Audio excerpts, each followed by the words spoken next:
Live from the lounge of the Arcade Comedy Theater located in beautiful downtown Pittsburgh, it's the Quarantine Quiz Show featuring Eric Nesby, Matt Stadahar, and Samantha Bentley.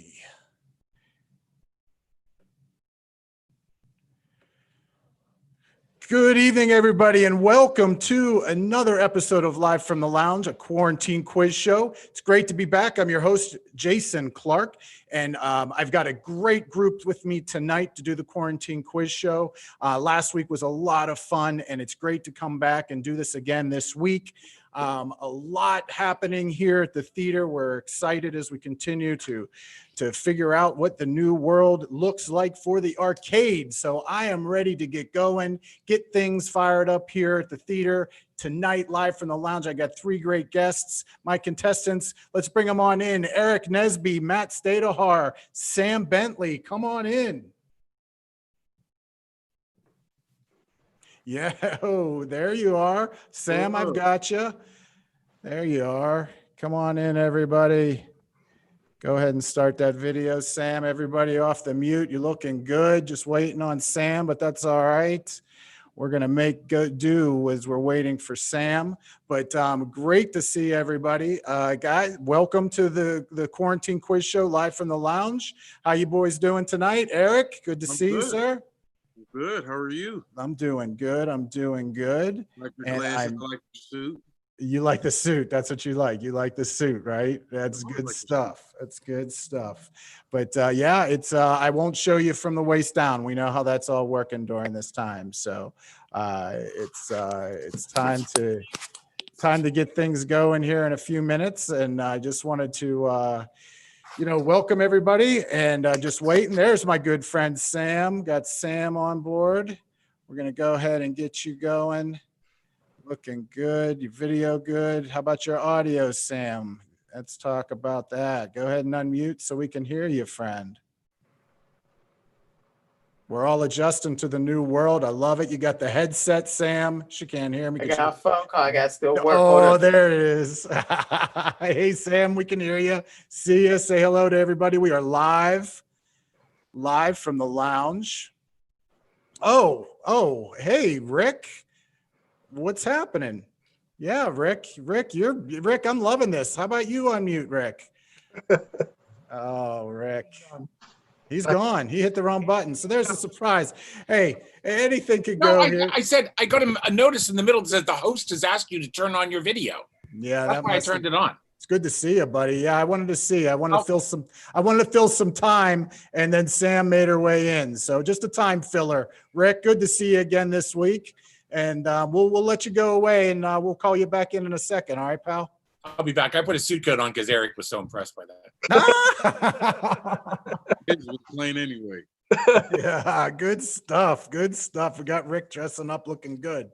So welcome to the three of you. We're about to get this thing rolling, get things going. And first round, this week is sponsored by Dial Up improvised Zoom calls this Friday on the Arcade Comedy Theater live channel. That's also you can find on the YouTube channel of Arcade Comedy Theater, is a improvised Zoom call show being put on by Maddie and Fred Francis. So two great improvisers here in the city of Pittsburgh. Seen some of their video trailers they've done for it. So excited to see that. That's Friday night, June 19th at 9 p.m. All right, so here's the deal. We're about to get ready. We're about to jump in here and get an idea as we get into question one. I like to keep question one very loose, just get the synapses firing, get you guys ready to go.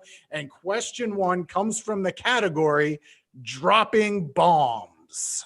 Dropping bombs. And dropping bombs, what I wanted you to talk about tonight, first question, what was your worst on-stage moment? What is your worst on-stage moment? It's not necessarily that you have bombed. Maybe it's something that went awry at the theater, at the club, at the wherever you're performing. What was that like? What does that story? And Matt, since you chuckled so loud, Okay, can I also have your address as well, please? you are going to start us off right now. All right. Hopefully you're ready for this. Years ago, I worked at a youth camp, summer youth camp, week-long deal with kids coming in, and we would do the same skits every week. Like it was almost like a show. Like each day we would do it. My character was Captain Obvious. I was a superhero who, pointed out the obvious. That was the only power I had. And I would always get bored and I'd switch up my costumes and everything. And I found one of those sweatsuits. You remember the ones that are like plastic, like head to toe plastic sweatsuits that size in? All like shiny silver. I wore that, and that's not good to wear, like running around a lot. And I'm doing the show. Me and some other people are in front of middle school kids. And then a row where all like the middle school girls are up in the front. When's it all fall apart, Matt? When's it all fall apart? Let's go. Right now. I had a little rip right in the crotch of my pants. Of course you did. And, I've been sweating a lot for, 5-10 minutes. And I think I'm like, people are crying and laughing. I think I'm having the greatest show ever. I'm high-fiving in the backstage to everybody. Like, we had a great show. My boss comes out and she leans up, she's like, your balls are hanging out. Oh, half the show, my Alec Baldwins were out for everyone to see. Oh, all right. Let's bring that shit to a halt right there. I got a question. I got to be careful there. All right. I think there might be something pending on you. I don't know. But hey, that's how you're going to start the show. You're going to set the tone. It doesn't have to be that way. But Eric, let's just try to keep it sweet and simple on this one. What's your worst show? What's your first moment on stage? Yeah, I never had my genitals fall out. Never. Thank you for using nice, clean terminology. Yeah. I appreciate that. For sure. Yeah. So I could say my first few times down the improv doing their open mics, and had all my friends come, all my homies come, and the jokes I wrote, I'm thinking they're fire. I get there, I'm telling all my friends, I can't tell y'all these jokes because I want y'all to laugh when I get down there. So the day comes and I'm last. So I go up after like an hour and a half of waiting. I go up, I had 5 minutes and I had no laughs for 5 minutes. And the jokes that I wrote that I thought they were going to be funny, because I thought they were funny, nobody laughed. And like I could see my friends leaving in the back, like as they're heading out, like, oh, man. And I'm probably like 3 minutes in and I just start cracking up at myself. And that's how I knew it was over. That's probably one of my worst, as bombing, that's probably the worst. That's it. You walked your own friends. That's something else. Yeah, you walked my own friends leave on me. Oh, that's how bad my set was, that my own friends left on me.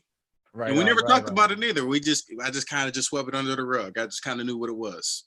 I hear you. So Sam, I don't know if you're with me right now, Sam. Yeah. Sam, you with me, friend? What y'all say to me? Friend, I got this lady on the phone asking me questions and shit. I can't, my bad. I'm trying to do 2 things at once. I don't heard shit you all said. All right, listen. Y'all talking about, the question was, I got this person on mute. I got you, but here I want to know. The person is deaf. What'd you say? I want to know, what was your worst on stage moment? Oh shit. My worst on stage moment was my, hold on 1 minute.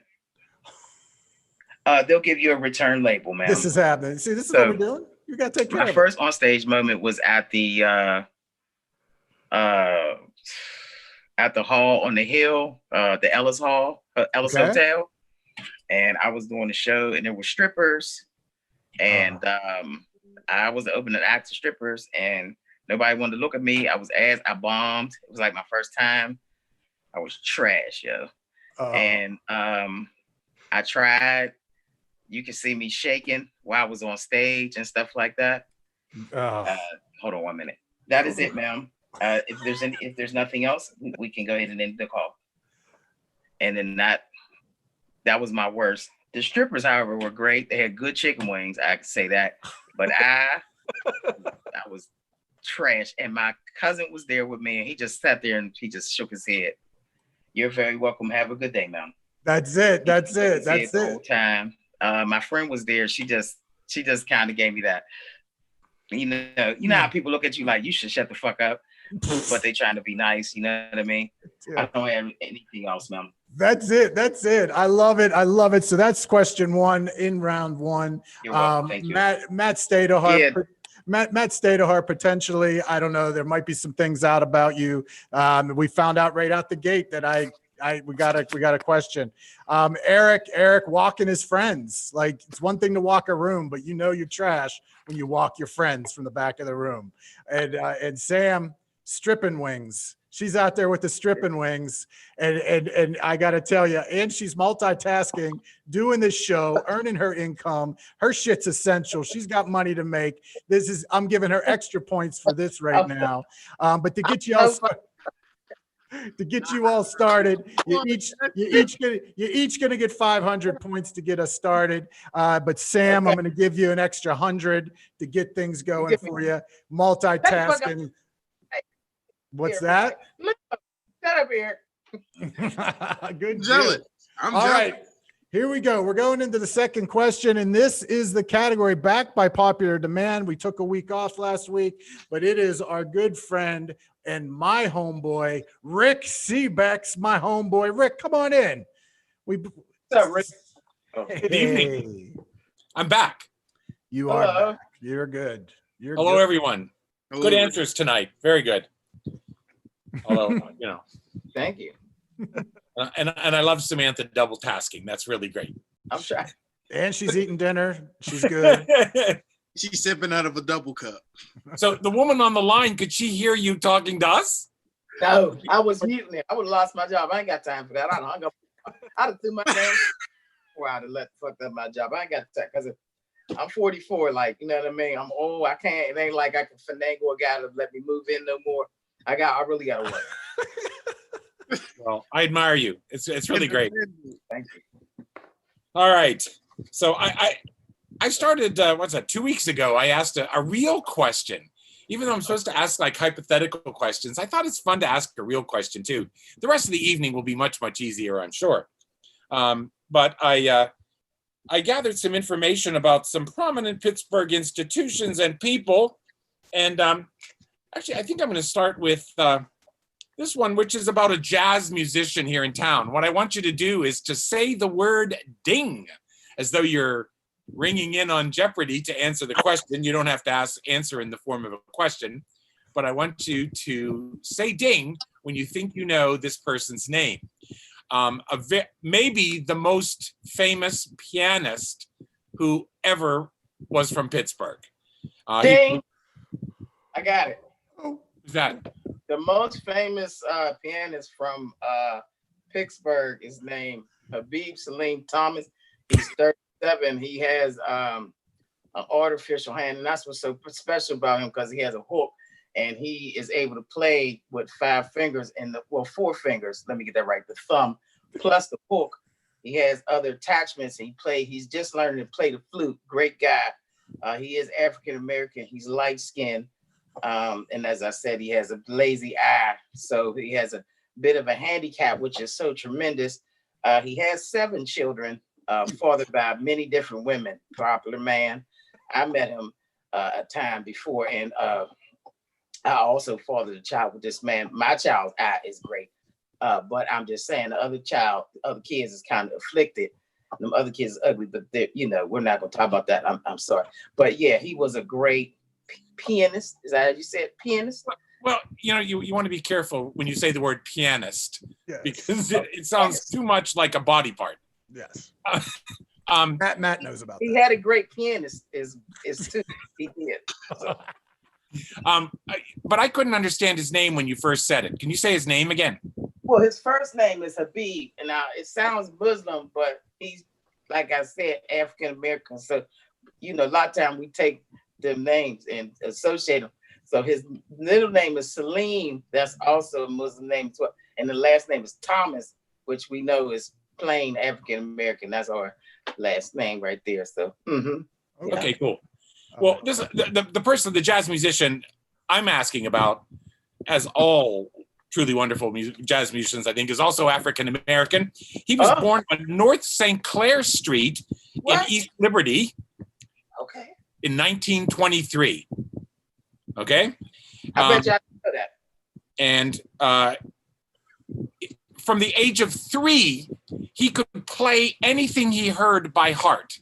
His siblings took music lessons, and he could play better than they did just by hearing it. He never learned to read music. But starting at the age of 3, he started performing. He did some local radio shows on KQV and WWSW with a group of kids called the Candy Kids. And his name was Gumdrop. Okay? But that's not his real name. I'm looking for his real name. He went to Westinghouse High School, and in 1954, he wrote Misty. You know, the famous jazz song Misty, Play Misty for Me. A guy from Pittsburgh wrote Misty. So it's not Mr. Thomas, though. It's not Mr. Thomas. So I'm looking for this guy's name. Sam, good. I mean, Sam, great answer. I mean, it's just the way it is. Sounds like you know the guy. I told you I know he was a great pianist, as I said. I told that. Yeah. But Play Misty for Me was Clint Eastwood played in that movie about that song type. Y'all remember that? Yeah, but there was a woman that kept. He was a DJ, and a woman kept calling in and saying, "Play Misty for me." Yeah, he had to beat that lady up. That was a great movie. Movie. I mean, it highlighted domestic violence, but it was necessary, given her. Actually, I love this story. He wrote the song Misty on an airplane. He was going from San Francisco to Chicago, but he didn't have a keyboard, so he was just playing it on his knees, and he was grunting and groaning and figuring out this song on his knees. And a woman who was sitting nearby told the flight attendant that he needed medical attention. All right. So anyway, Matt, Eric, any guess? Samantha's Buried out. in Homewood Cemetery. Nothing. He came. His funeral was actually back in Pittsburgh, although he went all over the world. He was a world famous, and his biggest selling album is one of the biggest selling jazz albums of all time, called "Concert by the Sea." Yeah. It was, Rick, I think Carmel by the Sea in California. Yeah, you could layer on as many facts about this man right now. Neither one of these gentlemen knew who the hell he is. So, Samantha, you're getting 100 points because you went for it. But Rick, what was this famous Pittsburgh pianist's name? Errol Garner. Very good, Errol Garner. Very Great pianist.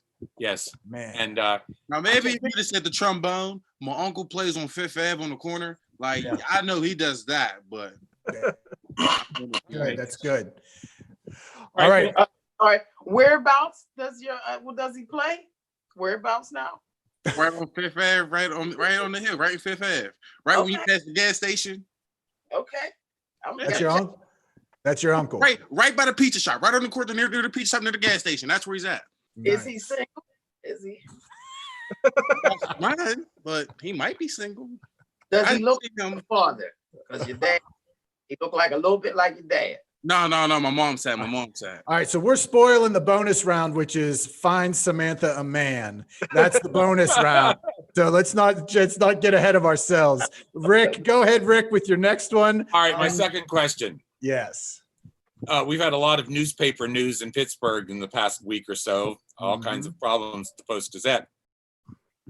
But we should never overlook or forget the power and the influence of one of the country's greatest African-American newspapers that was published here in Pittsburgh from 1907 until 1966, and then reopened in 1967. So there's only part of 1 year when it wasn't published, and it's still published here in town. I'm looking for the name of the newspaper, the biggest African-American newspaper in Pittsburgh. It was huge. It was started by a guard at the Heinz plant on the north side. He was a poet, and it only had 2 pages at the beginning, but it continued to grow and grow. In 1910, a new editor came on named Robert Lee Vann, and he made it a world-class newspaper. I love this. In his Christmas editorial in 1914, he wrote that the newspaper's intent was to abolish every vestige of Jim Crowism in Pittsburgh. In 1914. So he goes on, he stays there until the 30s when he passes away. I love so many things about it. The sports department often ignored white sports because the white newspapers ignored black sports, including the 1927 World Series that the Pirates were in. They didn't publish anything about it. And the Pirates were swept by the Yankees in 4 games, so there wasn't a whole lot to celebrate. That was the time they were there, huh? Done the right about no. So what is the question is, what is the name of this newspaper? And also, the newspaper had a very famous photographer who took pictures for the newspaper from 1936 till 1975. He documented black life on the Hill. And what was that photographer's name? So you can either give me the name of the newspaper or the photographer's name. It was the African-American newspaper? Yeah. And an African-American photographer. I would say the most famous photographer in Pittsburgh history. Sam, you got it. Okay, I'm gonna say Dane. I want to say the newspaper is a Tribune, and I want to say the photographer is August Wilson, but there's somebody else who used to take pictures for the Hill. I want to say his name was like T. Oh, you're there. Come on. Like Tiki or he was up there before August. Oh yeah, he's before August Wilson for sure. William Teeny, something like that. I say give her the points. Teeny Harris. Teeny Harris. Oh, Teeny Harris, but we do have what the name of the newspaper was still out there, correct, Rick? Either one of the guys. You're gonna know what the name of that newspaper is. It's still good. If you would have said the publisher, like the guy, I'd have guessed Morgan Freeman. But the noospapers name itself. Yeah. I bet you're gonna say you'll know it when I say it. It's by some brothers, so actually the publisher and editor right now, his name is Rod Doss, and I've interviewed him a couple of times. Nice. The first comic strip by an African-American woman ever published was published here in Pittsburgh for that newspaper called her name was the artist was Jackie Orms. She grew up in Pittsburgh and then she moved to Monongahela when her mom got remarried. But lots of great things happened in this newspaper. And Eric, Matt. All right, here goes. I got it. I know what it is. Yeah, it's the Courier. The Courier, the Pittsburgh Courier. Oh, Wow. Yeah, the Pittsburgh Courier. Which Tribune. that would have, there's a lot of news being talked about the Pittsburgh Courier this past week with the with HBO Max taking Gone with the Wind off the air, because the Pittsburgh Courier, when they did their review of Gone with the Wind, look it up, they completely blasted it for the fact of how just absolutely racist it was. So look up Pittsburgh Courier. So Rick, thanks for stopping by for the history lesson. Sam, you cleared that. You did great. That's beautiful. That's it. Right. That's it. I got some history though. I'm actually pretty glad that I'm here for this. I'm glad. Yeah. That's all the show is. Now it's just a Rick Seebeck special for the next half The hour. paper that still exists is called the New Courier. And my other question was going to be, where is its offices? Where are the offices now of you're, the Courier? now you're just That's taking you. over everything. It's That's on East Carson Street, right by the what are those big buildings called? It doesn't matter. No, it East doesn't Carson Street, new Pittsburgh Courier, and the Pittsburgh Courier is just an incredible part of Pittsburgh history. Wonderful, Rick. At one point, it had 21 different editions around the country. How weird is that? A newspaper from Pittsburgh. That's Well, Rick, we do appreciate you stopping by as always, my good friend. Can't wait to see you in person sometime soon. Stay safe, my friend. Everybody, please take care, and thank you all for the laughs already. Yes. You're welcome. All right, Mr. Rick Seebeck. It's Rick came back after a week off. It's good to see him. We got to keep this thing rolling. I don't blow the light, man. I will nail the landing on this show. But here we go into question number 3 this week. Question number 3, childhood smells is the category. Childhood smells. What is one smell that you remember from your childhood that brings back a wonderful memory? What is that smell? You know, maybe it was something cooking in the kitchen. Maybe it was something that, you know, your mom cleaned with or something, you know, whatever. But, you know, what was that? What's that childhood smell? And I'm going to start with Eric this time. Eric, what's that childhood smell that makes you feel all warm and fuzzy inside, buddy? It gives me giggles. It does make me feel warm inside. Sam, let me hit your cigarette for this one because it's something. So as a kid, I did all types of crazy stuff. So when as you know, we were dirty kids. We would do like dirty stuff. So me and my friends, we used to put our fingers on our butt and put them into each other's noses and be like, smell this. What is happening? So listen. So we're playing basketball, and his brother does it to his brother, right? And he throws up, and we're just dying laughing, and that's like a childhood memory that every time I'm with them too, we just die. Like, remember that time? All right. Let me unpack. Listen, wait a minute, hold on. Izzy was hanging out with me yesterday, and he said that same thing. Like, that is disgusting. Smell my finger. He was there. I mean, Jay, tell me. Back in the day, they smell my finger. You just swipe your finger across the person's lip, yo. So for the whole day, they got smell. Yeah.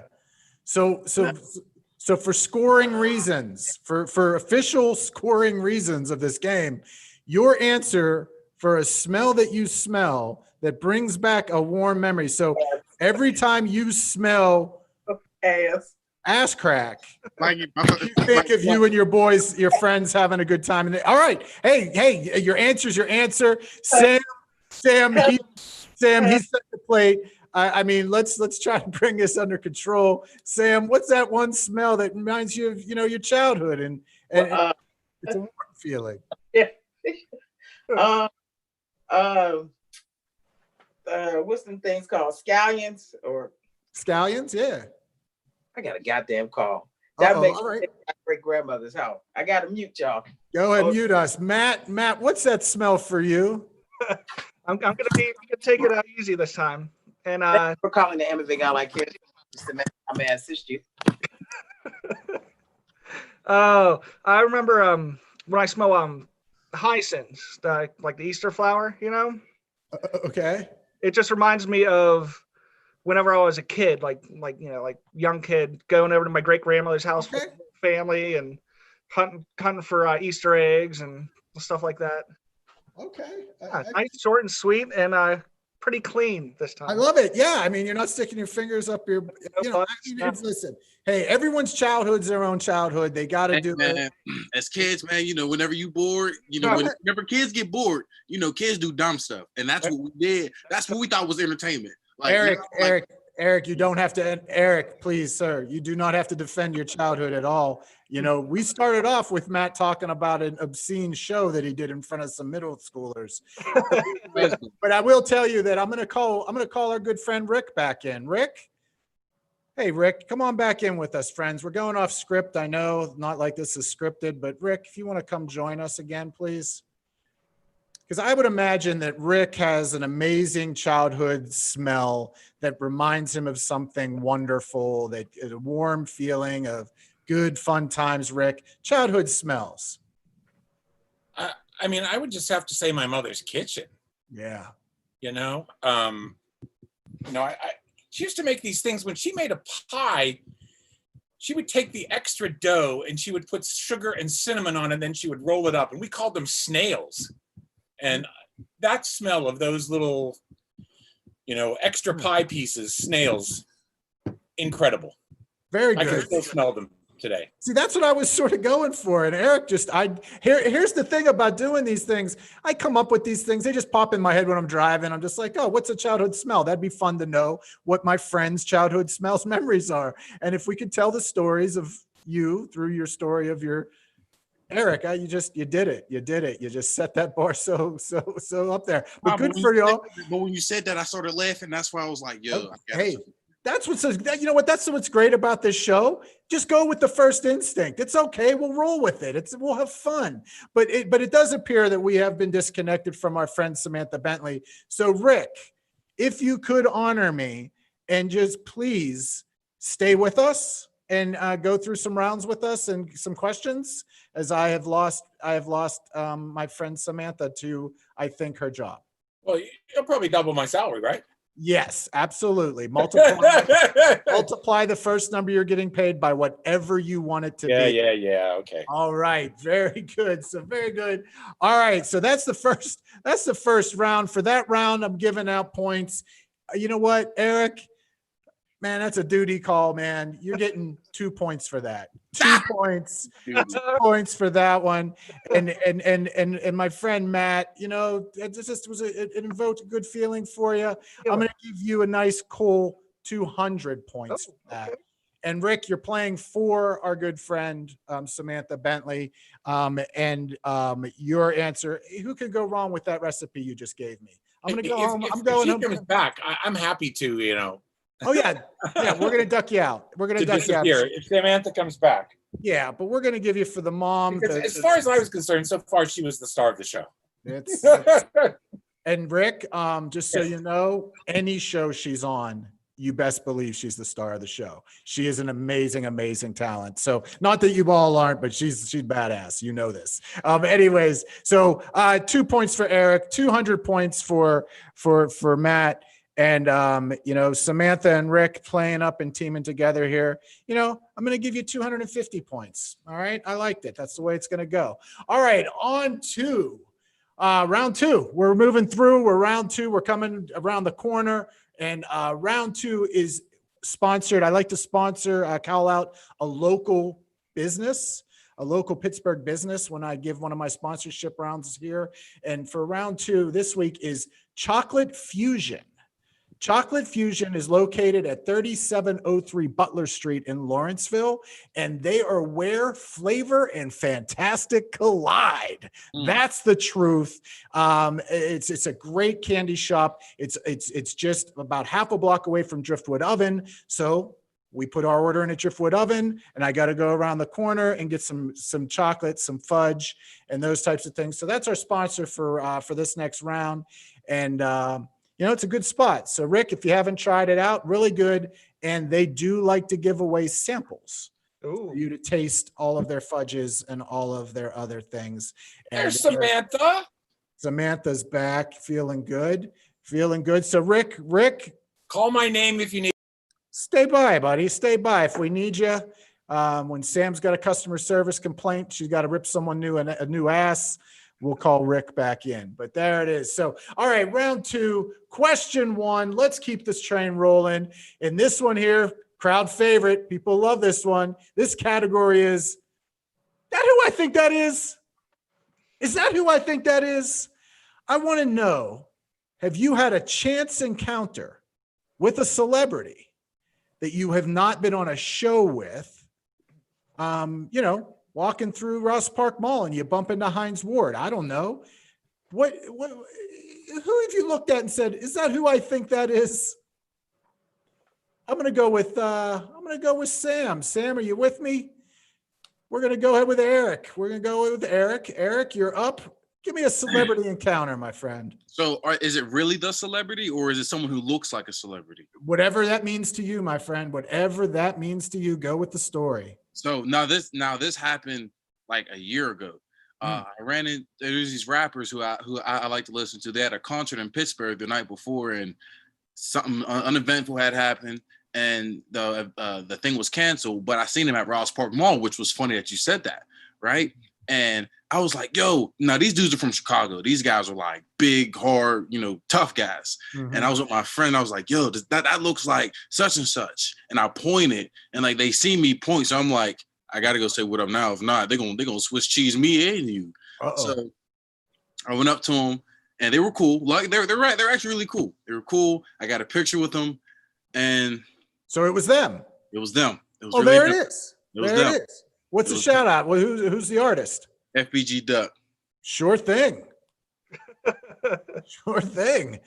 These guys are like some hardcore Chicago dudes, and I'm like, man, I pointed at these dudes like, now my heart's racing. I'm scared. I gotta say something because I don't want to fight. Ross Park Mall, that's where all the good stuff happens. Matt, looking at you, my friend, most famous person that you've looked and come across and said, is that who I think that is? So some friends I used to live with years ago, his girlfriend was doing into fashion. She had like a clothing store somewhere, and they have a big fashion show right in Station Square, one of those places. I think it used to be Hooters, but it wasn't Hooters at the time. And we're going, and friend Chad was like, hey, Kevin Pollak is going to be here. I know him. I met him somewhere. I was like, oh yeah, sure. So we're in the club watching this really ridiculously horrible fashion show. And I'm just standing there having a drink, and Kevin Pollak, real tiny guy, comes up to me and it's like, hey, have you seen Chad? And I was like, no. He's like, oh, okay. And he disappears. He never introduced me to him. He just knew, I guess I was with him. And he's like, hey, have you seen Chad? And that was it. And he just disappeared. That was the only time I met him. That's it. Kevin Pollak. Pollak. There it is. Kevin Pollak. All right. And with that one, the Kevin Pollak. Sam, are you with us? Sam's taking care of business. She's on a spreadsheet right now. She's collating some things. She's calculating. Focused. That's it. She's staying focused. Here we go. We're going to call Rick in for the next question. Rick, come on in for the next question, my friend. So all right. When I was in high school, I had a favorite teacher, Mr. Moshnick, and for Christmas, he gave me a little, it was a manila folder, and inside there was a program from the Royal Shakespeare Company, The Merchant of Venice. And I knew he had been to London the summer before, and he gave me this. And he saw me later in the day, and he said, did you see what I gave you? And I said, yeah, it's a program from the Royal Shakespeare Company. And he said, no, it's not. He said, it's Sir Laurence Olivier's signature. Oh. And I said, what? And then I realized there's a scribble across the front. So it was Sir Laurence Olivier's signature. And I said, how did you get that? And he said, well, in London, you can go to the stage door and meet people. Yeah. So when I was a student in France, I went to London several times, and I would do that every time. And after a performance of The Constant Wife, I stood at the stage door to meet Ingrid Bergman. And that was really great. She signed my program. And then later that year, my mom was there, and we were walking in London. And as we're walking down the street, I said, Mom, that's Ingrid Bergman coming the other way. Just the three of us, my mom and me walking this way, Ingrid Bergman walking the other way. And I thought, I'm going to say something. And so I said, Miss Bergman, we saw you last night and you were magnificent. She said, oh, thank you, my darling. And I said, would you sign my sketch pad? She said, will you hold my groceries? So she made me hold her groceries. She signed the thing. And I just always think of it as a really wonderful chance encounter with a really big star, Ingrid Bergman. Good stuff. All right.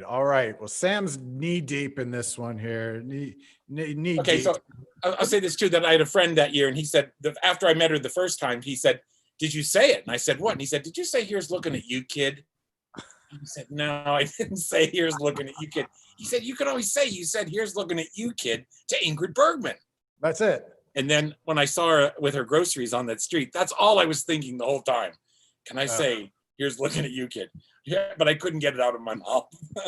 Well, I am a little bit surprised that Matt did not go into his story about the drummer from the band Offspring that was. I could have done that, but I want to go something that, I could tell it now if you want. Nope, forget about it. Your time is lost. So that's it. But Rick, just stay with us. I think we're just going to be a fun family whenever Samantha can jump back around. And, I give her all the credit in the world for trying to do some double duty here. But Rick, there's some things here I'd like to know about you. So we're going to move on to our next question, which is question number 2 that comes from the category, I want to be your hero. I want to know, what superpower do you wish that you could have? What is your favorite? What is the superpower that you wish you could have? And just keep it simple. I don't need a reason why. I just want to know, what was the first superpower you thought of? You're like, that's what I would like to have. And I'm going to go ahead and start this question with Matt. Superpower, go. Invisibility. Invisibility, very good. Eric, what do you think? Whatever power Deadpool has. I like Deadpool a lot. That's one of my favorite Marvel characters. So Deadpool cannot be destroyed. So Deadpool, I guess, right. Yeah, I guess he can't die. he So recreates his body and the little hand and the whole thing. That's a good answer. And Rick, you've got taken off the table. Whatever Deadpool does, and Freaky Matt wants to be invisible. So I don't know. I think since I was a kid, I've always wanted to be able to fly. yeah, fly. That's it. Keep it simple, short and simple. I see Sam. She's representing us. I think there. that's why we love drones. You'll never be late nowhere if you fly. You'll never get stuck in traffic. No, that's it. So much upside. And as always, there's no wrong answers in our show. There's just some answers that are better than others. And in this one here, it's a toss-up for me. The Deadpool thing, I don't know about that. I don't want to regrow body parts. That means I'm losing body parts. Invisible, I don't know about creeping around, Matt, but you could definitely get some stuff done if you were invisible. I do like the flying, so I'm just going to keep it pretty simple. It's going to be 100 points for Rick answer, 75 for Matt's, and 50 is going to go over to Eric. And Rick, as we know, you as a member of our staff, as the producer of my show, you don't get to actual victory. You are playing for Sam, that is back with us, it seems now. Sam, you're back with us? I'm back. All right, good stuff, Sam. We're going to move on. This is the next question number 3 of this round. And you know what? I want to talk about your first time. What is the first car that you ever had? It doesn't have to be that you owned it. It could be the car that the car that your parents let you drive. I never had a car when I was of age to drive. I had to drive my mother's car. But what was your first time? What was that first car? So let's go ahead and Sam, while we got you, full attention. What was that first ride? My first car was a Chevy. I don't know exactly what kind. I know it was a 2-door. It was gray with black interior that smelled like ass. It had dog hair all over it. I paid $100 for it. I lived in New Kensington. I bought it off of this guy for $100. And I have a license. I couldn't fucking drive, and I would practice in the alleyways of New Kensington. I almost got hit a couple times because, like I said, I couldn't drive. Yeah. I would do it at night. But that car smelled like ass. When you rolled the passenger window down, the window would just slam all the way down. The driver's side window would go down the crack. And I had to give that to my uncle. My first driving lesson was from my uncle Poodle. I had to drive illegally from fucking New Kensington to East Hills, and I was in a halfway house. Yeah. Wow. So I was loaded, y'all. So you said that your first car smelled like Eric's childhood. Yes. That's it. So Eric was like the car. He would have loved that car. He was like, "Where's that car at?" And in that car. He's like, "I'll give you $75 for it." Oh my goodness! Oh right, Eric. What was your first ride? What are you claiming? Thank you for I had a 2008 Dodge Avenger. I'm a big guy like yourself. My name is Samantha. How can I assist you? And it had so the interior was a cool interior. It had real dark tint. Now my boy had trashed it. What was it again? A Dodge Avenger, 2008 Dodge Avenger. Dag, all right. And the car was cool, but the body frame was real ugly. Like it had dents. My buddy spray painted it, because there were rust spots he had chipped or whatever. He told me he was drunk, so it was like spray paint all over the car. And the bumper was the car was gray and the bumper was white. So when people will see me, they will know it's me because I'm the only person they know with this super dark tint. This car was like a hot car. This car was like scorching. It was on fire. I was surprised I was never pulled over in that car, just for the way that it looked. But right on. But that thing ran like a champ. I bought it for $1,500 off my friend. I gave him like $500 up front, and then I paid him just throughout time because I was my boy. And man, what year was this that you bought 2008? 2000. It was just recently, actually. 2016 or 17. Okay, so the car was only 8 years old. All right. It All right. wasn't bad. Like That's- when I first bought it, it had like I think 90,000 miles. Yeah, 90,000 miles on it. Oh. And my boy was just like giving it away just because he had this. That car was so hurt, and he just couldn't take care of it. So I'm like, well, listen, you got a new car, just get that car to me. I love it, Eric. I love it. And Matt, what were you riding, man? I'd like to picture what I think it might be, but go ahead. I don't think it's going to be what's in your head. No. 1990 Geostorm, the little tiny 2-door white car. I had that car. I swear to God, man, I had that car. I don't have a picture of it. I hated that car so bad, but that was my transition from going from having my Trans Am to now I was married with a child, and the Trans Am just wasn't cutting it anymore. So that was my step into getting my family ride. You gotta start somewhere, man. You gotta crawl before you walk. Oh, you had the same thing, that little white egg. Little white Geostorm. Bought it for my cousin for $100. $100. I paid way too much. $3,600 cars. It had like almost 200,000 miles on it.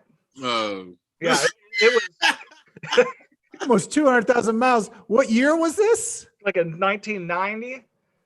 The car was a 90? The car was a 90. I bought it, I think, in They made Geostorms in 90? 2001, maybe a 91. I don't know. It was early, yeah. they drove the hell out of it. We're going to send that to a fact checker, but I love the idea that we both share a car. We had the same car. So guess what? Whenever you match the host, you get 500,000 points. No, He it's went. so big. It's Wow. It's tough as we go in. We're going into Buy the a car with that money. we're going into the final round. I'm hurt. The final question that I've got before we say goodnight to each other, before we get into the the last choose question, a very popular category for us here, serial killers. Serial killers. Serial killers. What I want to know is, it's 11:30 at night and you want some goddamn cereal. Mm. What is the cereal you're going to get to pour a big old bowl of cereal? What is that killer cereal for you? Eric, what is in the pantry? What are you going for? Number one draft pick. What's the top cereal in your heart? In your heart. It's 11 at night. Come on, man. Don't make it hard. No. What is it? I'm saying it because I literally visioned me doing this. Oh, I know you do. I'm going straight to the pantry, and I'm grabbing Cinnamon Toast Crunch. Boom. Oh, that's a youthful pick. That is a youthful pick. My son introduced me to Cinnamon Toast Crunch, and that is some severe That sugar milk hits different overdue. once you let it sit. That cinnamon milk is out of this world. You got to do what vanilla milk do. You can't do with that other milk. You can't do with that other milk. Vanilla milk, it hits way different, bro. It's crazy. Customizing your cereal. That's a whole nother topic. Sam, what's your go-to cereal? I'm a say, and y'all might not believe it, but Lucky Charms. That was my second one. And I got two of them, You but can still have it, Eric. it's Lucky Charms and Frosted Flakes. Now, if you eat Frosted Flakes, hurry up. Not a lot of milk. You know what I mean? You got it. But if you put bananas with them Frosted Flakes, You add sugar to it? You add a little sugar to it? Oh. you taking it to another level. Nobody, okay. But Lucky Charms. But I'm saying, you know what? Frosted Flakes, man. That's a little it. bit banana. I love it. I love it. That's my soul. Matt, right now off the table, it's by elimination too. So off the table, Cinnamon Toast Crunch is gone. You cannot pick Frosted Flakes. Lucky Charms is still out there as a number one seed. What is your top cereal, my friend? Top cereal has got to be Life cereal. But then Regular. mix it with Cinnamon Life, and that's a whole ball game right there. See, I Life don't is get whooped good, opening 2 cereals at the same time. I don't get whooped, so I can't do all that. Oh, Yeah. I'm We all gotta about open that one at a time. I'm all about mixology when it comes to cereal. What is a very good base if you got an ultra sugary cereal is Rice Krispies. You put a layer of Rice Krispies in the bottom. It helps with the sugar. And I'll tell you, here comes Rick. Yes. Oh, Rick. Rick's got a banana and Frosted Flakes. Oh, that's his it. dinner tonight. That's his dinner. That's it. That's Rick Seebeck, everybody. He's getting dinner on right now. But that's the first time, Sam, I am a Frosted Flakes lover. I love Frosted Flakes, but you are the first person to match my technique. Frosted Flakes is about a quarter of the milk another cereal gets. Boom. You're the first. You are in my heart. You just we've always connected, and now it's just solidified. My wife might be in trouble because I think that I found my new soulmate, Samantha Bentley. That's how you eat some Frosted Flakes. You are getting 500,000 points for that answer. It was great. Cinnamon toast crunch. I'm giving you 350,000 points for that, Eric. I felt good about that. And Matt, at first you had me on the regular life, which I do enjoy, but I do favor the cinnamon life, but I like the combo. And I'm also going to give you 325,000 points. All right. So you're doing well for yourself. In case you didn't know, points don't matter. Here we go. Last question of the night. This category is simply choose. And this round is sponsored by, it's the Arcade at Home fundraiser programs of what we've been running this whole summer. Since March of when all this happened. The arcade, being temporarily closed due to COVID-19. So, but what's really exciting is for the month of June, we are taking 50% of the money that we raise, even for this show or beyond that. 50% of it is going to go to and be earmarked for our diversity scholarship fund here at the arcade that we launched last year in December of 2019, brought on our first batch of scholarship winners through that program. And we're excited to continue to grow that program, to continue to give the art of comedy to individuals through a scholarship program. So find a way to give to the arcade in the month of June, and you'll be helping us to continue to grow our diversity scholarship fund. So thank you so much for everything that everyone has given to the arcade. It's been an amazing, amazing story, as we'll continue to fight to get to the point where you'll be able to see these amazing people here live in the theater. So we're down to the final question. This is it. I'm going to keep this one, and they're randomly selected. All right. So randomly select, you got to pick your card, and you're going to get an option. You're getting 2 words. You got to pick one of them. No other context to the question. You're just going to have to choose. So here it is. Matt, we're going to start with you, and we're going to go card number 1, card number 2, or card number 3. It's a tough one. Yeah. I'm going to go with 3. Number 3, card 3. All right, here you go. Here are your choices, Matt. Wheat or white? Wheat or white? Wheat? Choose. I'm going with wheat. Okay, going with wheat. All right, Eric, on to you, my friend. What is it? Number 1 or number 2? 2, because I like even numbers. Number 2. Good, even numbers. Oh, I hear you, bro. It's detrimental to my health sometimes. Everything, it's got to be even. It's not good. OCD will get the best of me. You said number 2. It's an even number. Here it is. Here are your choices, my friend. Bacon or sausage? Bacon. Oh, quick. No thought. Bacon wins that one. And Sam, you're left with number 1. And here is your choices. Scrambled or over easy? Scramble. Oh, there it is. Thank you all for choosing my breakfast tomorrow morning. You all scored very well. We don't score that round in person. I send the information up to our home office in Walla Walla, Washington. I let the corporate office handle the voting. I don't want to lose friends. This is important to you all. I Right. don't want to lose you as friends. So as I'm waiting for that to come back, I just want to thank you all for doing the show. Sam, I appreciate you. Man, you're doing customer service and doing the show. I That don't sucks. know what Walla Washington's going to say about that. I let that in my notes. This person is multitasking, smoking a That sucks. cigarette, getting it on. All right. Square. So Sam, thank you so much. Sam, I can't wait to see you live on stage again, hopefully real soon. I know. Man, we miss it. We miss it so much. Please go and follow Samantha Bentley. Where can they follow you on social media? Comedian Samantha Bentley on Instagram and on Facebook is Samantha Bentley. Stop by, say hi, you know what I mean? Hit my inbox. Guys, send me a couple D pics, you know what I mean? Oil. Thank you. Appreciate it. Just got that PG-13 rating revoked. All right. I mean, what the hell? I mean, Matt was talking about his anyways. Matt, my good friend, Matt Stadahar, a hilarious improviser that was indeed chosen by the drummer of Offspring as, quote, he was my favorite on stage. That's right.